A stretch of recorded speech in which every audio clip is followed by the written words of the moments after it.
শীত আসতে না আসতেই সিরাজগঞ্জের বিভিন্ন উপজেলায় দেখা মিলছে অতিথি পাখির। এরই মধ্যে পাখির কোলাহলে মুখরিত হয়ে উঠেছে বিভিন্ন এলাকা। জলবায়ু পরিবর্তনের পাশাপাশি নিরাপদ আবাস ও খাদ্যের প্রাচুর্য থাকায় শীতের আগেই অতিথি পাখিরা আসা শুরু করেছে বলে মনে করছেন স্থানীয়রা। এদিকে পাখিদের অভয়ারণ্য নিশ্চিত করতে কাজ করছে প্রশাসন। সিরাজগঞ্জ সংবাদদাতার তথ্যচিত্রে জানাচ্ছেন নাদিরা সুলতানা।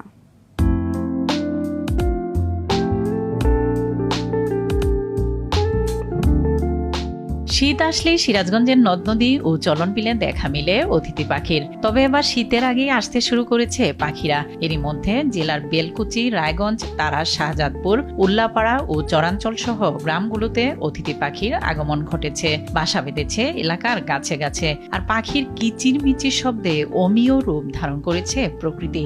এসব পাখির মধ্যে রয়েছে শামুকখোল, ত্রিশূল, বক, বালিহাঁস, রাতচরা, নীলশির, সরালি সহ নানা ধরনের পাখি।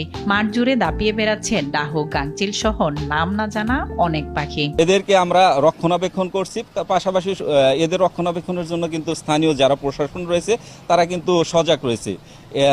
পাশাপাশি স্থানীয়ভাবে প্রত্যেককে আসলে অবহিত করা হয়েছে কেউ যেন পাখি শিকার না করে।